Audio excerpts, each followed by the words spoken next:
ሰላም እንደምን ቆያችሁ የክንፋን መረጃ ቤተሰቦች የሰዓቱን ዜናዎች ይዘን ቀርበናል። በቅድሚያም አርዕስተ ዜናውን እናሰማችኋለን። የህወሓት ህጋዊ ሰውነት ሳይመለስ በትግራይ ምንም ምርጫ የለም ሲል ህወሓት በቃል አቀባዩ በኩል አሳወቀ። በአሜሪካ በነጩ ቤተ መንግስት አቅራቢያ በተከፈተ ተኩስ 2 ብሔራዊ ዘቦች ላይ ጉዳት ደረሰ። ኡጋንዳ የኢትዮጵያ የኤርትራና የሶማሊያ ስደተኞችን መመዝገብ ማቆሟን አሳወቀች።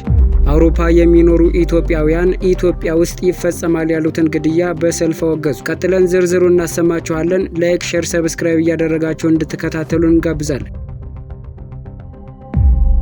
በነጩ ቤተ መንግስት አቅራቢያ የተከፈተ ተኩስ። በአሜሪካ በነጩ ቤተ መንግስት አቅራቢያ በተከፈተ ተኩስ 2 ብሔራዊ ዘቦች ላይ ጉዳት ደረሰ። የዋሽንግተን ከንቲባ ጥቃቱ የታቀደ ጥቃት ነው ብለውታል። በተኩስ ልውውጡ የተጎዱት ብሔራዊ ጠባቂ ወታደሮች በአደገኛ የጤና ሁኔታ እንደሚገኙም ተናግረዋል። ተጠርጣሪው አስቀድሞ በአንድ ጠባቂ ወታደር ላይ ተኩስ የከፈተ ሲሆን እርሱን ሰምተው በመጡ ሌሎች ብሔራዊ ጠባቂ ወታደሮች ላይ ጥቃቱን ማስፋፋቱን የአካባቢው ፖሊስ አስታውቋል። በዚህ ሳቢያ በተፈጸመው ጥቃት ነጩ ቤተ መንግስት በጊዜያዊነት ተዘግቷል የተባለ ሲሆን በምስጋና ምሽት ዋዜማ በዋሽንግተን ዲሲ የሚገኘው ግዙፍ አየር መንገድ በረራ እንዲያቆም ተደርጓል ተብሏል። በአደጋው ወቅት በፍሎሪዳ ግዛት የነበሩት የአሜሪካው ፕሬዝዳንት ዶናልድ ትራምፕ ጥቃቱን የፈጸመው ግለሰብ ማንም ይሁን ምን እያንዳንዱ ሂሳብ ይወራረዳታል ብለዋል።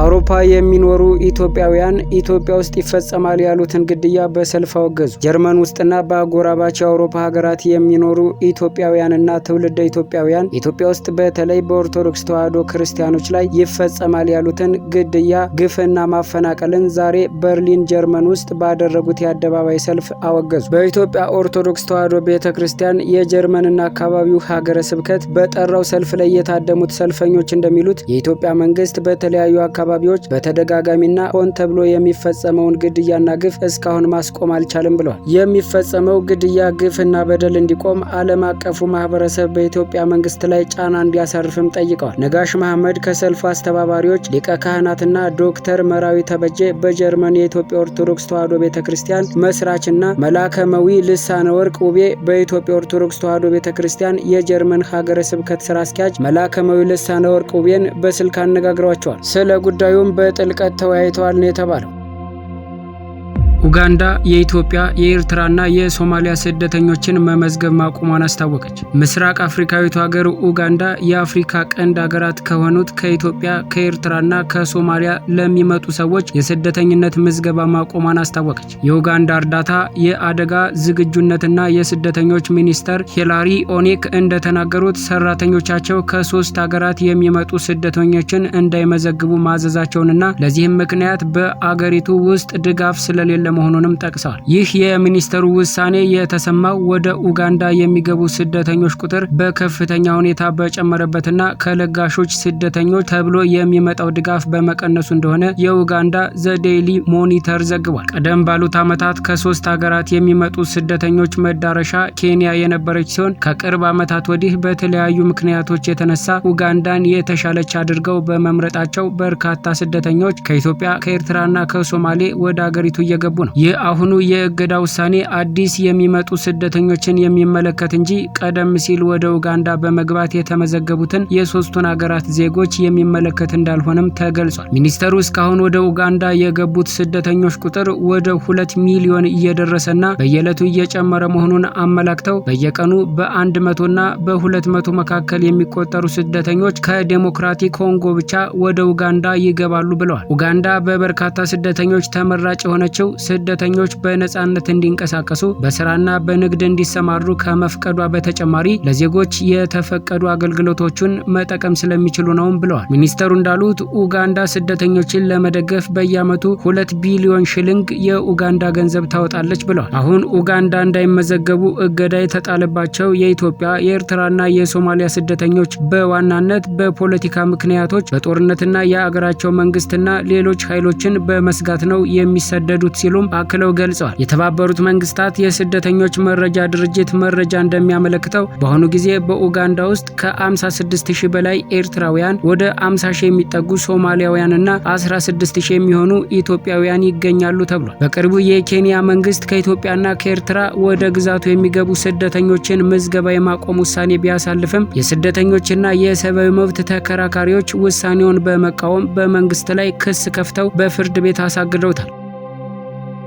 አሁን ድምፁ እየቀነሰ እንደሆነ መረዳት ችለናል። የፈሰሰ ቅልጥ አለትም ወይም ማግማ እስካሁን አልታየም፣ መጠነኛ ጭስ ግን ይታያል ሲሉ ፕሮፌሰር አታላይ አየለ መልእክታቸውን አስተላለፉ። የሚፈነዳው ፈንድቶ አሁን ረገብ ብሏል፣ ሊቀጥልም ላይቀጥልም ይችላል፣ በቀጣይ የምናየው ይሆናል ሲሉም አክለው ሀሳባቸውን ገልጸዋል። ከአፋር ክልል ኤርታሌ ተራራ እሁድ ህዳር 14 2018 ዓ.ም ከፍተኛ ጭስና ብናኝ መውጣት መጀመሩ የሚታወቅ ሲሆን ብናኙም ከኢትዮጵያ ተሻግሮ በሌሎች ሀገራት በመድረስ በረራ ሁሉ ማስተጓጎሉ ተነግሯል። እንደ አፍደራ ባሉ አካባቢዎች ያሉ ነዋሪዎች በበኩላቸው ጭሱና ድምፁ ከፍተኛ እንደሆነ በመግለጽ ስጋት እንዳደረባቸው በተደጋጋሚ ሲናገሩም ሰንብተዋል። በአማራ ክልል ሰሜን ወሎና ትግራይ ክልል የተለያዩ አካባቢዎች ያሉ ነዋሪዎች በበኩላቸው ከባድ ተኩስ ነበር የመሰለን፣ ጭሱ እኛም ጋር ድረስ በትክክል ይታይ ነበር ሲሉ ተናግረዋል። ሰሞንኛው የኤርታሌ ፍንዳታ ከፍተኛ ጭስ ከኢንዲያ አልፎ ወደ ቻይና ምድር እያመራ ስለመሆኑ በውጭ ሚዲያዎች ጭምር በሰፊው ተዘግቧል። የኤርታሌ ክስተት አሁንም በምን ሁኔታ ላይ ይገኛል? ከፍተኛ ጭስ እየወጣበት የተስተዋለው ኤርታሌ አሁንም በምን ሁኔታ ላይ ይገኛል ሲል በአዲስ አበባ ዩኒቨርሲቲ የጂኦፊዚክስ ስፔስ ሳይንስ እና አስትሮኖሚ ኢንስቲትዩት ተመራማሪ የሆኑት ፕሮፌሰር አታላይ አየለ ጠይቀዋል። ፕሮፌሰር አታላይ አሁንም ድምፁ እየቀነሰ እንደሆነ መረዳት ችለናል፣ የፈሰሰ ቅልጥ አለትም እስካሁን አልታየም፣ መጠነኛ ጭስ ግን ይታያል ሲሉ ገልጸዋል። በቦታው የሚገኝ የአዲስ አበባ ዩኒቨርሲቲ ስታፍ በጉዳዩ ላይ ዝርዝር መረጃ እያጠናከሩ መሆኑንም ጠቁሟል። የሚፈነዳው ፈንድቶ አሁን ረገብ ብሏል፣ ሊቀጥልም ላይቀጥልም ይችላል፣ በቀጣይ የምናየው ይሆናል፣ ክትትል ግን ያስፈልገዋል ብለዋል። እንዲሁም ሁነቱን በመሳሪያ እንደሚከታተሉም ገልጸው በአሁኑ የኤርታሌ የመፈንዳት ክስተት የተመዘገበ የመሬት መንቀጥቀጥ አለመኖሩንም ገልጸዋል። ተመራማሪው የአቅም ግንባታና ክትትል ያስፈልጋል፣ መሬት መንቀጥቀጥ አልተመዘገበም፣ ሰሞኑን ጸጥ ብሎ ነው ፍንዳታው የወጣው፣ መድኃኒቱን ማዘጋጀት እንደ ሀገር አቅም መገንባት ነው፣ አቅም ሲባል መሳሪያ፣ የሰለጠነ የሰው ኃይል መሆኑንም ተናግረዋል። ከዚህ የምንማረው ከኛ የመነጨ የተፈጥሮ አደጋ ሌላ ቦታ ምን ያህል ጉዳት እንዳሳየ ያንን በኪሳራ ማስላት ነው። የተፈጥሮ አደጋ ፖለቲካል ባውንደሪ እንደማያከብርና አንድ ሀገር የተፈጠረው ሌላ ቦታ ጉዳት ሊያደርስ እንደሚችል ነው ሲሉም ጨምረው ተናግረዋል። የሪፖርተር ጋዜጣ በርዕሰ አንቀጽ አምዱ የኢትዮጵያን ተደማጭነት የሚገዳደሩ እንከኖች ይወገዱ በሚል ሰፋ ያለ ምንባብ አቅርቧል። እኛም የምንባቡን ሙሉ ቃል እንደሚከተለው አቅርበነዋል። ተከታተሉ። የኢትዮጵያን ተደማጭነት የሚገዳደሩ እንከኖች ይወገዱ። ኢትዮጵያ ሰሞኑን በደቡብ አፍሪካ በተካሄደው ቡድን 20 ሀገሮች ስብሰባ ላይ በጠቅላይ ሚኒስትር አብይ በተመራ ከፍተኛ ልዑክ ተሳትፋለች። የውጭ ጉዳይ ሚኒስትሩ ጌዲዮን ጢሞቴዎስ የኢትዮጵያን የቡድን 20 ስብሰባ ተሳትፎ አስመልክቶ በሰጡት ማብራሪያ ተሳትፈው ለአገር ትልቅ ፋይዳ አለው ብለዋል። ኢትዮጵያ ድጋፍ የምትጠይቅ ብቻ ሳትሆን በትብብርና በአጋርነት የምትሰራ ሀሳብ የምታመነጭና መፍትሄ የምታፈልቅ አገር እንደሆነች ማሳየት መቻሉንም ተናግረዋል። በስብሰባው የኢትዮጵያን አቋም፣ ፍላጎትና በአጠቃላይ በአፍሪካ አህጉር ደረጃ መነሳት ያለባቸው አጀንዳዎች መቅረባቸውንና ሌሎች ተዛማች ጉዳዮችንም ጠቃቅሰዋል። ጠቅላይ ሚኒስትሩም ከስብሰባው ጎን ለጎን ከተለያዩ አገሮች መሪዎችና ተቋማት ኃላፊዎች ጋር ተገናኝተው ውይይት ማድረጋቸውን ሪፖርት ተደርጓል።